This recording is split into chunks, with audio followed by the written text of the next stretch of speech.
සුබ දවසක් වේවා යාළුවනේ. ඔයාලා දන්නෝනේ මේ මොනවද කියලා? මේ තමයි කරාබනටි. කරාබනටි කවුරුත් දන්නවා. ඉතින් මම පොඩි දෙයක් කියන්නේ ඉතින් කුස්සියේම නිතර දකින්න නිසා මේකෙන් කරන්න පුළුවන් ලොකු සේවාවක් තියෙනවා. අපි ලංකාවේ කට්ටිය විතර මේක ගණන් ගන්නෑ වැඩිය. මේකෙන් ඔයාලගේ දත් මුල් දිය වෙන ඒවා, ඒ කටේ ගඳ නැති වෙන ඒ වගේම ඊට පස්සේ මේකෙන් තව වෙන දෙයක් තමයි ඇඟේ තියෙන ඉම්යුනිටි සිස්ටම් එක නැත්නම් ප්‍රතිශක්තිකරණ පද්ධතිය ශක්තිමත් කරනවා. ඊට පස්සේ ගෑස්ට්‍රික් තියෙන කට්ටියට මේක සැරයි කියලා කට්ටිය හිතනවා එහෙම නැහැ. ගෑස්ට්‍රික් තියෙන කට්ටියට මේක ගොඩක් හොඳයි. මොකද මේකෙන් තියෙන බඩේ තුවාල වලට සහනයක් ලබා දෙන මේක මේ ෂණික මේ වේදනානාශකයක් විදිහට වැඩ කරනවා. ප්‍රතිශක්තිකරණ පද්ධතිය මේක කරනවා. ඊට පස්සේ ආහාර ජීර්ණ පද්ධතියට විශාල සේවයක් කරන එකක්.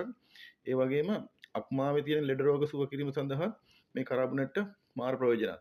ඉතින් ඔයාලා පොඩ්ඩක් හොයලා බලන්න මේ ගැන තොරතුරු. මේක